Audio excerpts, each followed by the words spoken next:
넷플릭스 드라마 중에 더 글로리가 엄청난 인기를 끌고 있습니다. 아마 여기에 보신 분도 굉장히 많을 줄 아는데요. 요즘 직장에서 반차 내고 더 글로리 보는 그런 사람들이 꽤나 있다고 합니다. 그만큼 열풍이 불고 있습니다. 내용이 이렇습니다. 어려운 형편에서 자랐던 한 소녀가 학창시절에 친구들로부터 엄청난 학폭을 당하면서 내면과 영혼마저 다 부서집니다.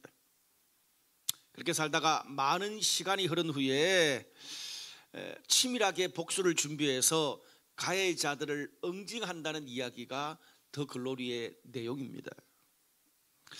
뭐 특별할 게 없어요. 그런데 이렇게 뻔한 내용의 드라마가 이 시대 사람들에게 왜 그렇게 호응을 받고 있을까요? 저는 개인적으로 이렇게 한번 분석을 해봤습니다. 우리 한국 사회가요, 전쟁과 보릿고개를 과거에 겪었잖아요.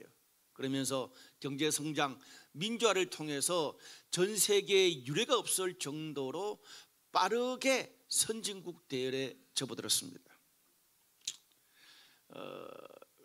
가난을 넘어서 성공하고 잘 먹고 잘 사는 것이 우리 부모 세대의 꿈이었습니다. 그러다 보니까 그런 열망이 너무 강하다 보니까 돈과 힘과 성공만 하면 다른 사람의 인격을 무시하고 짓밟아도 좀 용서가 되고 아무런 문제가 되지 않는다는 그런 그릇된 물질주의와 성공지향병이 은근히 사람들의 가치관 속에 우리 사회에 들어오게 됐습니다. 법에 걸리지만 않으면 되는 거예요. 돈, 권력, 명예 이런 것들이 바른 방법으로 바르게 사용된다면 얼마나 많은 사람을 살리고 좋은 일을 많이 할 수 있습니까? 정말 박수 받을 일이죠.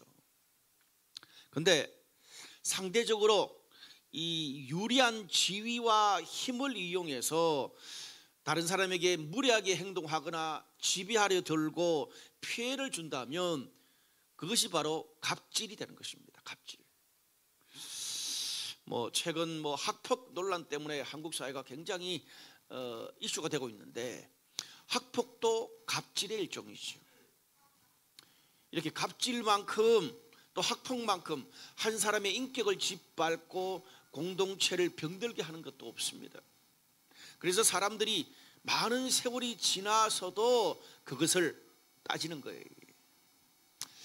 더 글로리 열풍은요, 대한민국 사회가 그동안 타인을 향한 존중과 배려가 없는 그릇된 물질주의와 왜곡된 성공에 얼마나 상처를 받고 환멸을 느끼고 있는지를 그 단면을 보여주고 있습니다.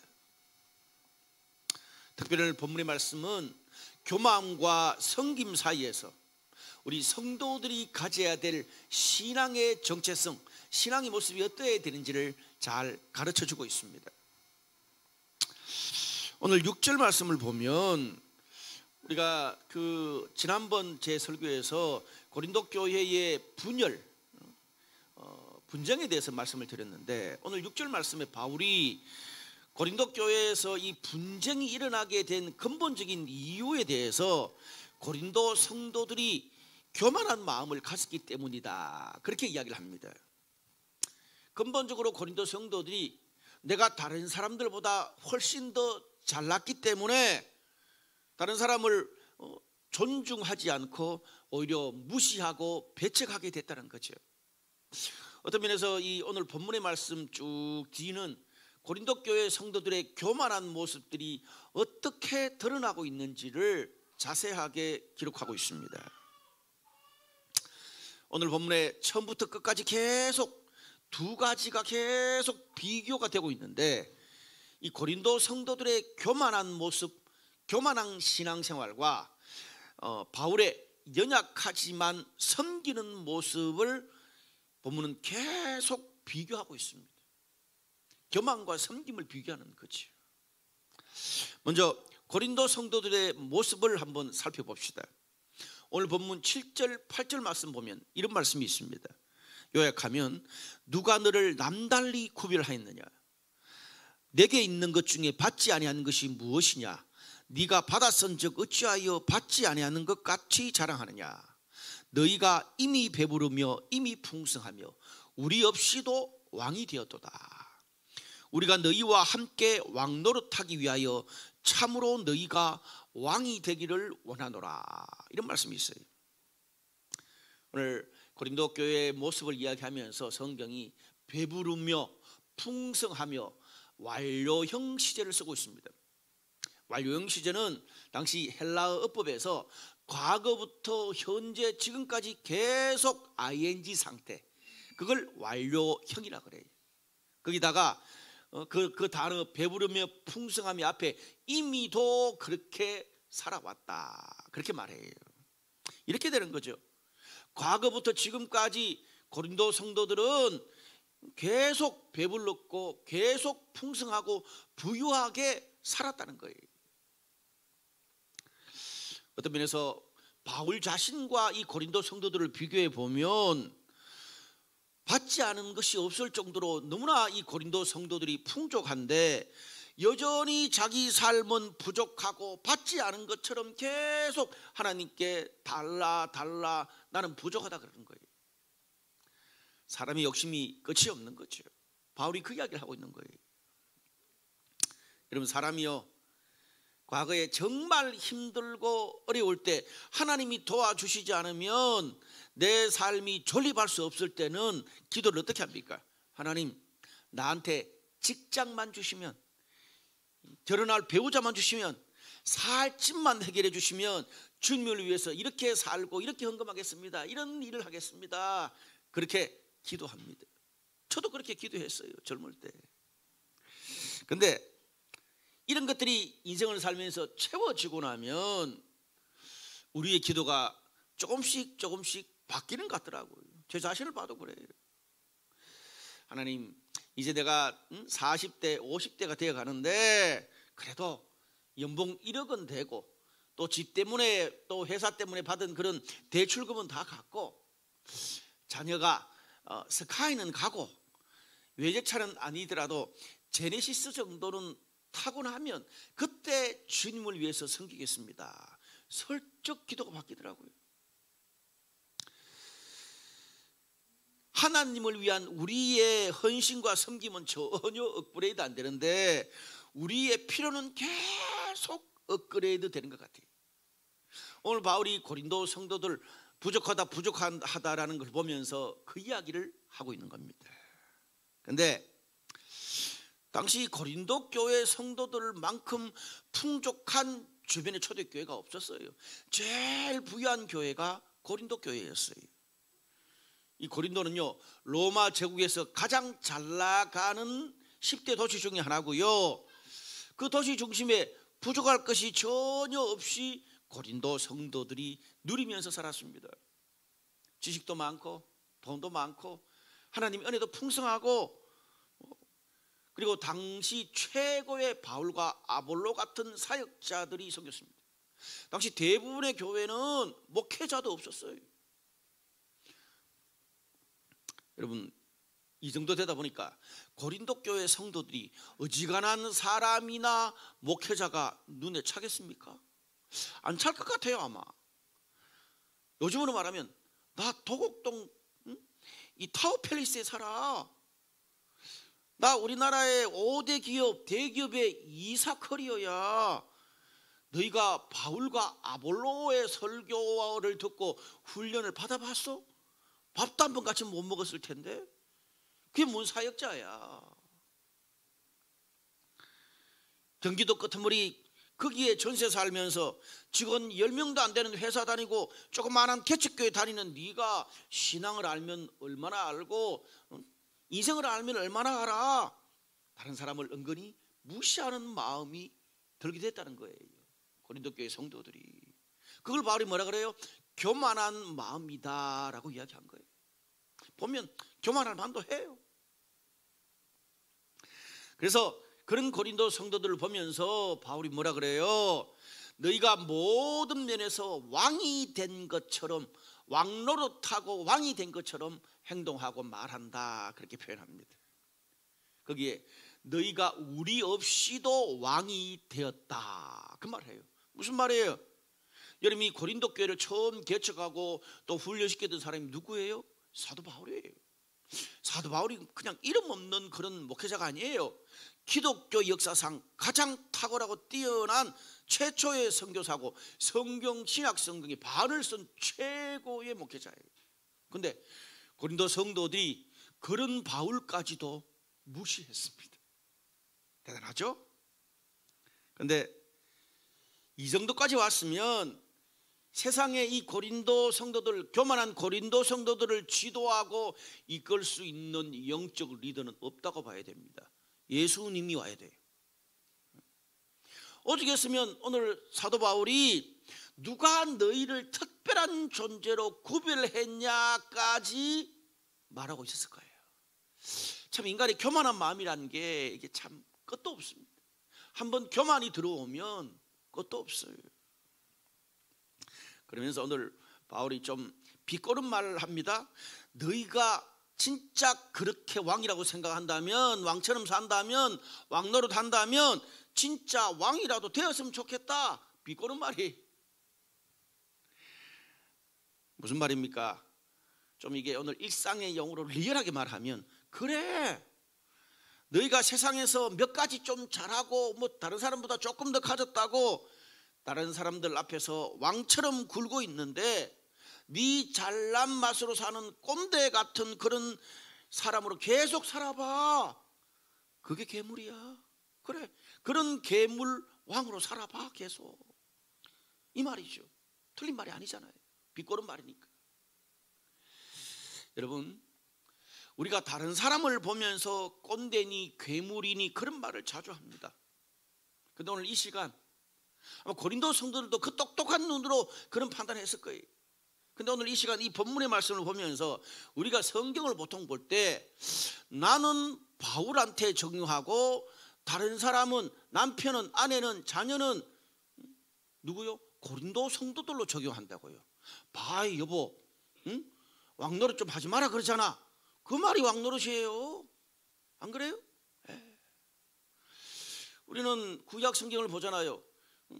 여러분, 우리가 적용할 때 나는 늘 다윗이야, 상대가 늘 골리앗, 나는 늘 직장에서 가정에서 주변에서 나는 늘 약하고 고통받는 다윗이야. 다른 사람은 늘 골리앗이에요. 그게 성경을 왕노릇하면서 보고 적용하는 거예요. 성경 뭐예요? 나도 고린도 성도가 될 수 있어요. 아니, 내가 고린도 성도라고 성경이 지금 성경을 통해서 코칭하고 있는 거예요. 여러분, 우리는 오늘 본문에 나오는 고린도 성도들처럼 세월이 지날수록 가정에서, 직장에서, 교회에서 다른 사람들한테 내가 점점 왕처럼 행동하고 있습니까? 점점 겸손하게 섬기고 있습니까? 자, 그럼 왕처럼 행동한다는 말이 좀 뭡니까? 조금 개념적으로 멋있게 말하면, 여러분, 인생을 사는데 우리의 경험이라는 게 제한된 나만의 경험, 제한된 영역에서밖에 경험할 수 없잖아요. 그런 제한된 영역에서 내가 성공적인 어떤 몇 가지 경험을 했다고 그것이 세상의 모든 것에 다 그대로 적용되는 양 모든 것을 판단하는 겁니다. 그러니 다른 사람을 무시하는 거예요. 여러분, 쉽게 말하면 제가 목회에서 어떤 것들이 우리 블라이트 강남교회에서 통했다고 여러분의 비즈니스, 여러분의 가정 살림살이에도 적용되는 것은 아닐 수 있거든요. 목사의 오류가 그거잖아요. 좀 더 리얼하게 말하면 주변에 젊은 시절에 대학 시절에 친구들과 뭐 허물없이 그냥 지냈어요. 그런데 어떤 친구 중에 하나가 좀 대기업에 들어갔어. 다른 친구들보다 조금 더 뭐 소위 말하는 세상적으로 좀 큰 직장 대기업에 들어갔어. 1년도 안 됐어. 또 모든 것이 잘 갖춰진 그런 밀어주는 배경 때문에 치열한 경쟁사회의 정글에서 허적거려 본 경험이 단 1도 없으면서 야, 너 인생 그렇게 살지 마. 여러분, 그런 소리를 들을 때 어떤 마음이 드세요? 황당하죠. 황당하죠. 우리도 그럴 때가 있어요. 흔히 남편들이 왕이 된 것처럼 행동할 때가 꽤나 있습니다. 내 남편이 아무것도 모르고 헤맬 때 결혼해서 평생 뒷바라지 해줬더니 이제 돈도 좀 벌고 어느 위치 갔다고 아내를 무시하기 시작합니다. 여보, 남편이 밖에서 경쟁사회에서 얼마나 치열하게 피 흘리면서 성공한 거를 당신이 알기나 해? 아니, 당신이 집안에서 애를 잘 키워 살림살이를 잘해 도대체 할 줄 아는 게 뭐야? 세상 물정 좀 파악하고 자기 개발 좀 해봐. 이런 말을 아내들이 들으면 어떤 마음이 생기나요? 그래, 네가 호수 위에서 멋지게 오리배를 타고 있을 때 나는 배 밑에서 연락에 저으면서 꾸질꾸질한 집안일 다 하면서 챙겨줬는데 뭐라고? 그래, 알았어. 나도 이제 밖에 나가서 직장생활 안 하면 그냥 밖에 놀러 다닐 테니까 그 잘난 왕 같은 당신이 나처럼 애 다 보고 설거지 다 하고 집안일 다 하고 말도 안 되는 애들 말 다 들어주면서 응대하고 챙기면서 한번 둘 다 하면서 살아봐. 황제님이니까 얼마나 잘하겠어. 바울이 한 말을 퍼봐주고 싶죠. 제가 되게 리얼하게 이렇게 안주하세요. 제가 과거에 우리 와이프한테 그 소리 몇 번 했다가 작살났습니다. 10년 지나서도 동네방네 돌아다니면서 그 이야기해요. 제가 얼마나 부끄러운지.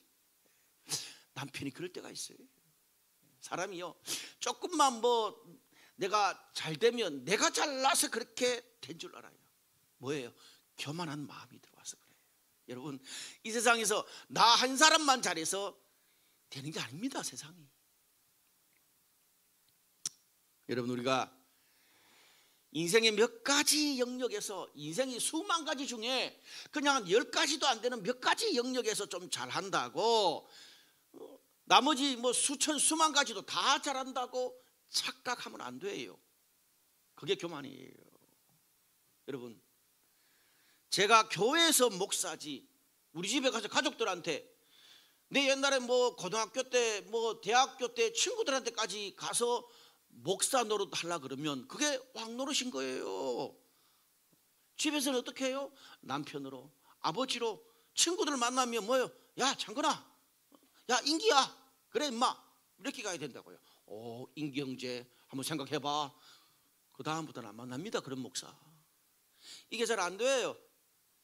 저도 그래서 목사 초창기 때 친구들을 꽤나 잃어봤습니다. 신앙은 전환 모드거든요. 교회에서 예배할 때, 가정에서 가족들하고 있을 때, 직장에서 일할 때, 휴가를 떠났을 때, 이런 상황마다 우리가 전환 모드가 돼야 되는 거예요. 그게 안 되니까 문제가 되는 거죠. 여러분 한번 생각해 보세요. 내가 회사에서 부장이고 이사라고 회사 말고 밖에 나가서 그냥 개인적인 인간관계, 가족관계, 신앙생활에서도 그 사람이 이사인가요? 이사처럼 잘할 수 있나요? 아닌 거예요. 직장에서 좀 잘한 거예요. 그게 왕처럼 행동하는 겁니다.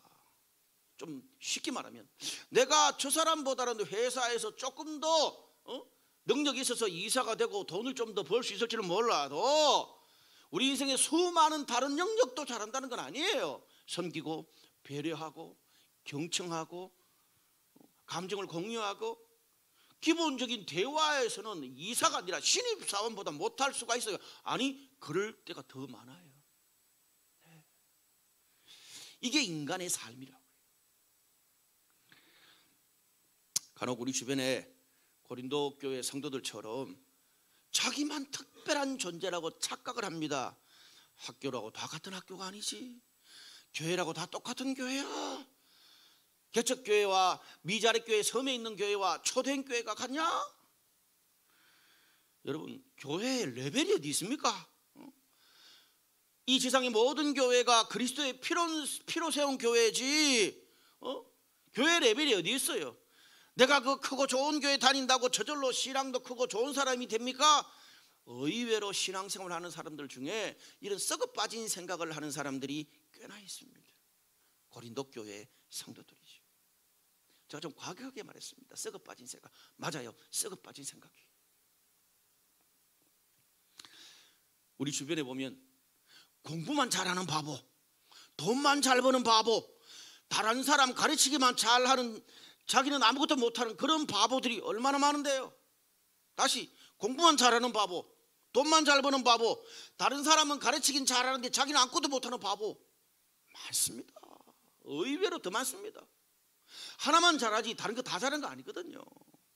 이걸 모르면 우리가 고린도 교회 성도들처럼 내가 최고인 줄 알고 모든 것을 판단하고 내가 왕인 것처럼 다른 사람을 무시하게 된다는 것. 사실 오늘 성경이 굉장히 무서운 말을 하는 거예요. 사람이요, 자신이 부족하고 약한 것을 깨닫지 못하면, 그래서 고린도전서에는 계속 인간이 부족하다, 죄인이다, 교회가 연약하다고 계속 이야기하는 거예요. 그래서 그리스도가 필요하다, 그래서 회개가 필요하고, 그래서 늘 깨어 있어야 된다는 이야기를 하는 거예요. 여러분, 인간이 내가 부족하고 연약한 존재라는 것을 깨닫지 못하면 내 주변에 정말 충고하고 잔소리해 주는 사람이 사라지기 시작하면 이제는 나를 통제해 줄 사람이 없잖아요. 그러니까 점점 내가 왕인 양 왕처럼 행동하기 시작합니다. 괴물이 되는 것은 시간 문제죠. 쉽게 말하면 다른 사람은 다 아는데 나만 몰라요. 10년, 20년이 지나서 변하게 된 그런 내 모습을, 괴물 같은 내 모습을 더 글로리로 찍으면 돼요. 자, 이게 고린도 교회 성도들의 모습이었습니다. 그럼 두 번째, 바울의 모습은 어떨까요? 오늘 본문 9절에서 13절 좀 길어서 중간중간 끊겠습니다. 내가 생각하건대 하나님이 사도인 우리를 죽이기로 작정된 자와 같이 끄트머리에 두셨으며 우리는 세계 곧 천사와 사람에게 구경거리가 되었노라. 우리는 그리스도 때문에 어리석으나 너희는 그리스도 안에서 지혜롭고 너희는 존귀하나 우리는 비천하여 이 시각까지 줄이고 목마르며 메맞으며 축복하고 박해를 받은 적 참고 비박을 받은 적 권면하니 우리가 지금까지 만물의 찌꺼기가 되었도다. 고린도 성도들하고 느낌이 완전 달라요. 고린도 성도들은 어떻게 말해요? 지혜롭고 잘나고 부유하고 자기 할 말 다 하면서 자기 본성대로 살아요. 거기에 비해서 바울은 어떻게 해요? 어리석고 비천하고 매맞고 자존심 상하고 다른 사람을 위해서 일하고 섬겨주면서도 욕먹고 박해를 당했대. 왜? 예수님 때문에. 왜? 예수님 때문에. 특별히 바울이 하나님께서 자신의 모습을 세상 끄트머리에 두셔서 모든 천사들과 세상 사람들의 구경거리가 되게 했대요. 그리고 만물의 찌꺼기가 되게 했다. 오늘 바울 자신의 모습을 딱 두 문장으로 정리하면 자신의 이 비천한 모습을 하나님께서 이 세상의 구경거리와 만물의 찌꺼기가 되게 했다라고 표현합니다. 이 말은 당시 로마 시대의 문화 가운데서 나온 말이에요. 당시 로마는요, 이 제국의 확장을 위해서 주변에 있는 수많은 나라들과 전쟁을 했더랬습니다. 그런데 그 전쟁에서 승리를 하면 로마의 강하고 위대함을 알리기 위해서 이 승리한 군대가 로마 시내로 들어올 때 개선 행진을 정말 국가 행사처럼 거대하게 합니다. 온갖 종류의 향과 폭죽을 다 터뜨리면서 온 로마 이 시민들이 와서 전쟁에서 승리하고 개선하는 군대를 막 축복하고 최고의 축제를 벌입니다. 그 개선 행진할 때 제일 앞에 뭡니까? 사령관, 전쟁에서 승리한 제일 높은 사령관, 그 뒤에 지휘관, 그리고 그 뒤에 군대가 막 쫙 따라가니까 막 박수치고 난리가 나죠. 근데 문제가 하나 있습니다. 그 개선 행진 제일 끄트머리에 뭐가 있는 줄 아세요? 그 전쟁 로마 군대한테 패한 적군의 왕, 그 적의 지휘관, 그리고 그 적국 나라의 백성들을 옷을 다 벗기고, 거의 뭐 벌거벗게 했다고 해도 과언이 아니에요. 옷을 다 벗기고 쇠고랑을 채우고 짐승처럼 제일 끄트머리에서 질질 끌고 갔어요. 전쟁의 전리품이죠. 그러니까 로마 시민들이 보면서 막 오만 조롱과 욕과 뭐 돌을 던지고 침을 뱉고 아주 꼴 좋다 그러고, 그냥 그 이 패한 적국의 모든 그 포로들을 구경거리 조롱거리로 삼고 나중에는 그것 끝마치고 노예로 보내거나 죽였어요. 여러분, 사도 바울은 기독교 최초의 선교사로 복음을 이 소아시아와 유럽까지 전한 최고의 이 목회자입니다. 그리고 신약 성경에 반을 썼어요.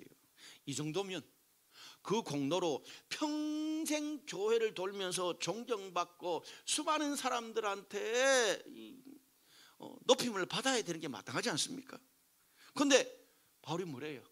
내가 그렇게 주님을 위해서 충성했는데 지금 내 모습은 과거나 지금이나 세상의 끄트머리에서 사람들의 구경거리로 살고 있다. 오죽했으면 자신의 모습을 만물의 찌꺼기라고 표현했을 거예요. 자, 그러면 지금 고린도 전서를 썼을 때 이 바울의 모습은 이렇게 비참하고 만물의 찌꺼기 같지만, 그래도 사랑의 하나님께서 바울을 축복하셔서 나중에 바울의 삶을 역전시키고 모든 것을 협력해서 선을 이루게 하셨습니까? 우리는 신앙인으로서 그걸 기대하잖아요. 어떻게 됐을까요?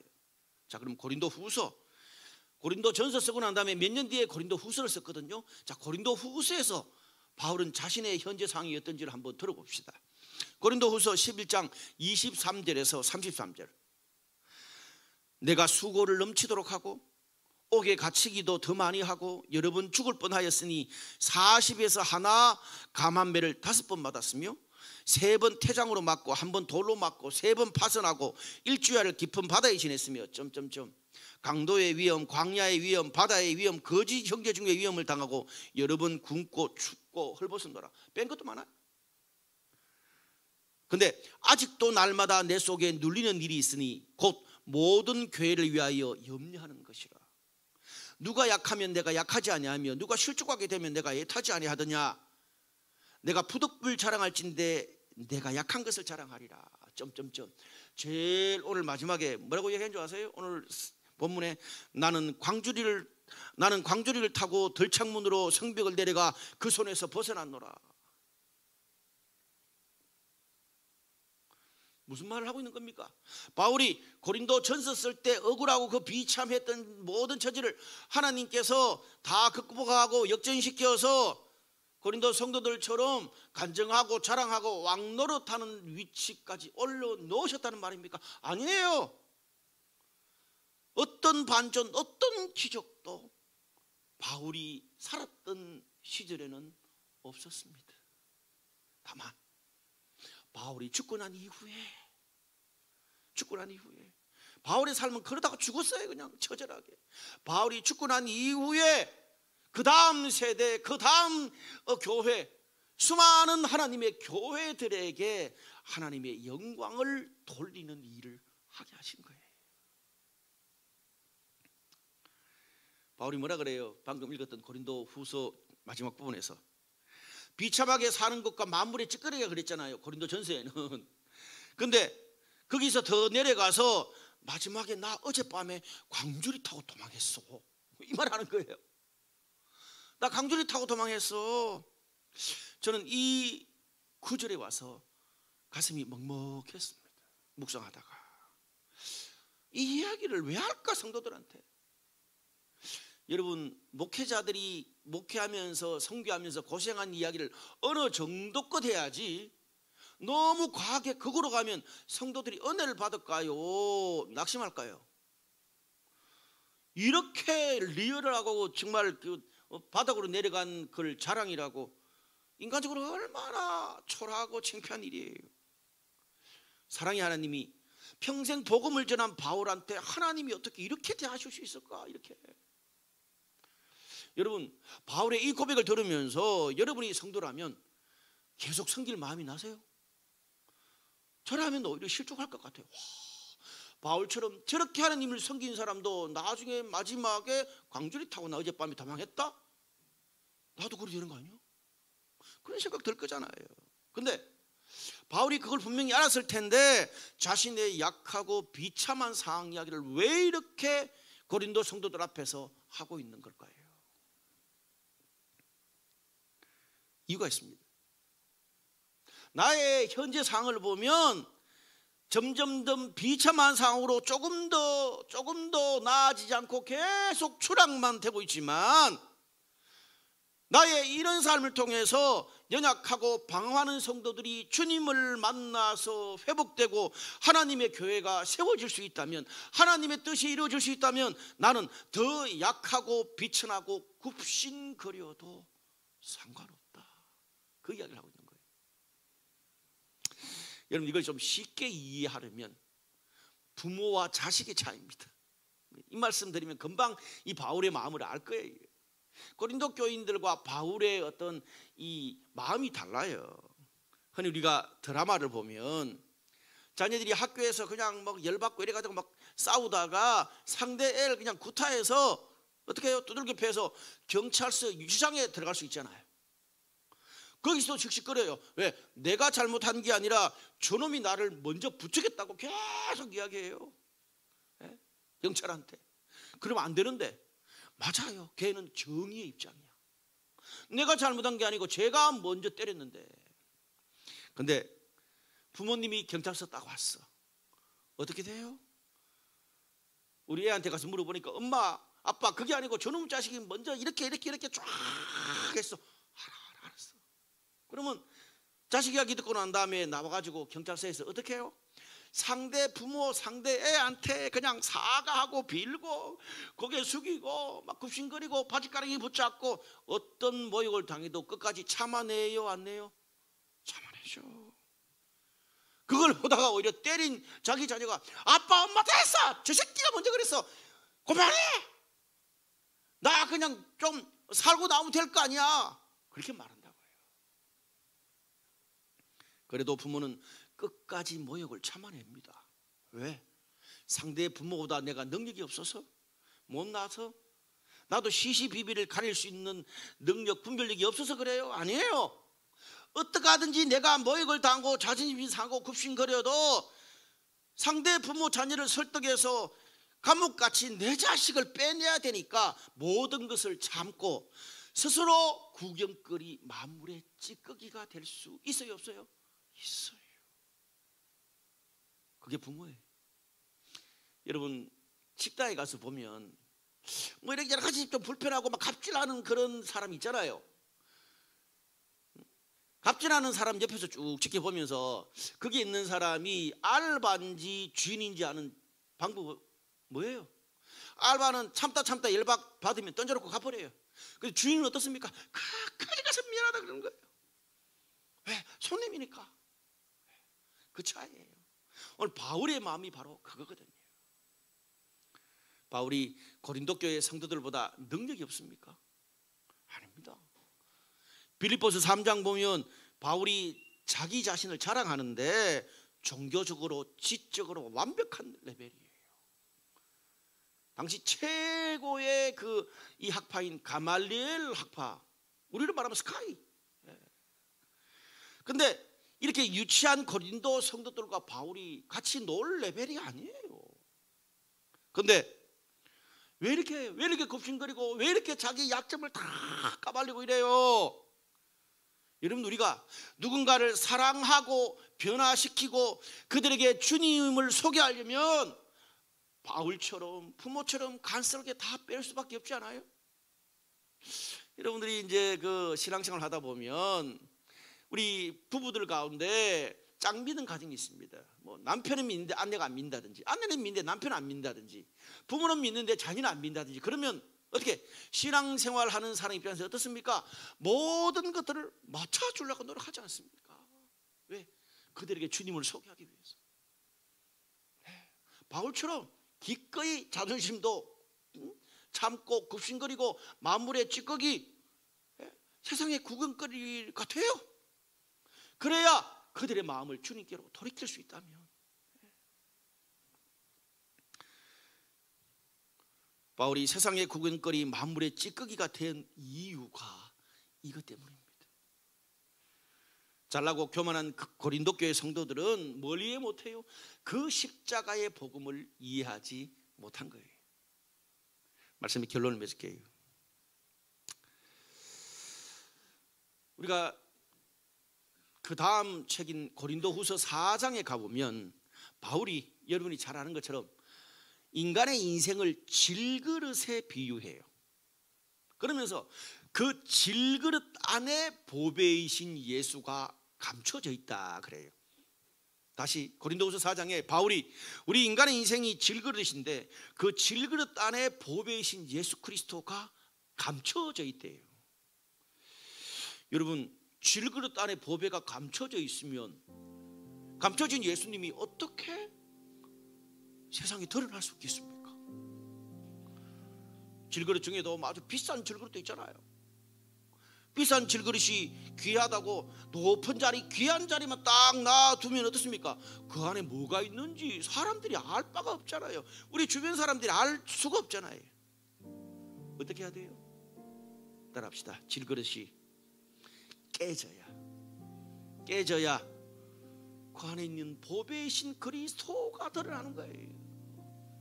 질그릇을 깨는 방법 이외에는 내 삶 가운데 숨어있는 감춰진 그리스도의 보배가 다른 사람에게 드러날 수가 없는 거죠. 안 그래요? 그런데 우리는 하나님의 축복을 말할 때 내가 잘 되고 하나님이 나의 기도를 응답해 주시고 뭐 내가 원하는 게 되면 하나님이 축복하셨다는 생각이 듭니다.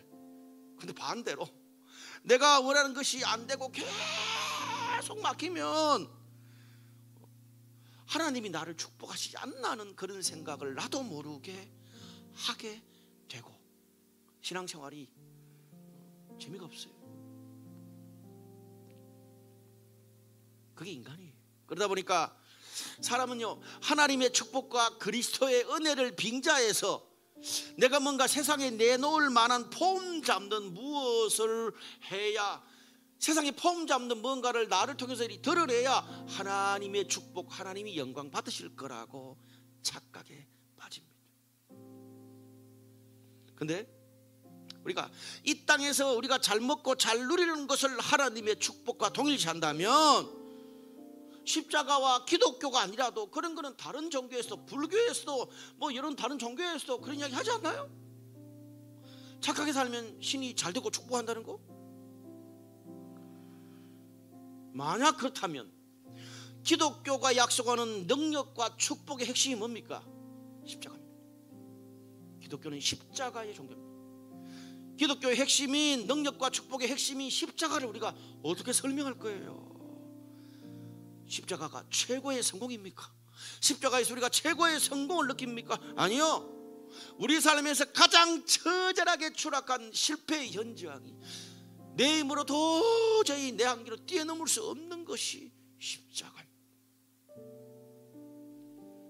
예수님이 죄 많은 인간을 구원하기 위해서 어떻게 우리를 구원하셨죠?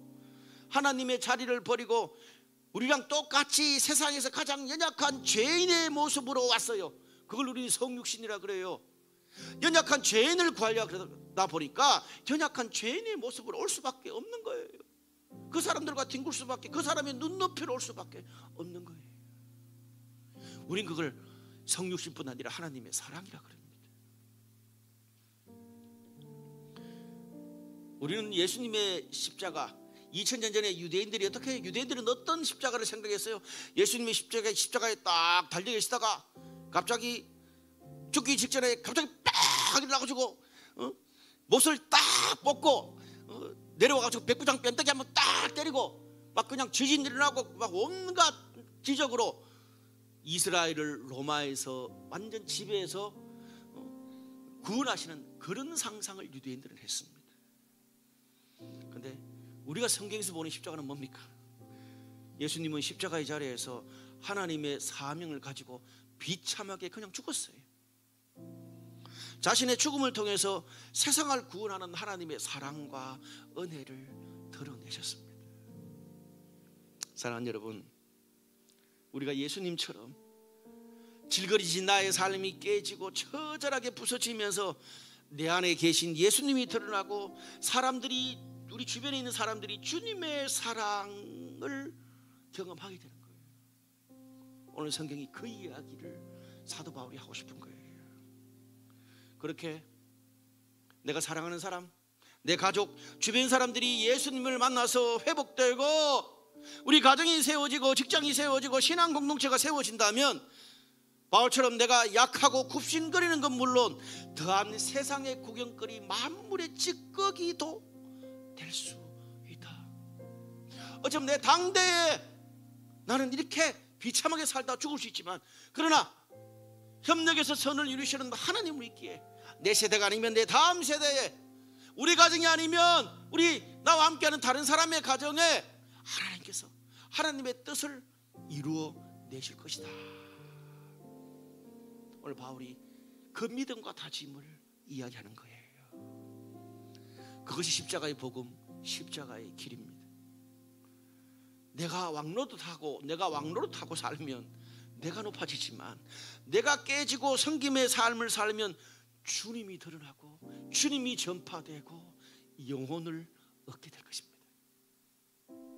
오늘 그 십자가의 복음, 십자가의 길을 통해서 하나님이 주시는 정말 깊은 은혜를 누리게 되는 저와 여러분, 우리 모두가 되시기를 축복합니다.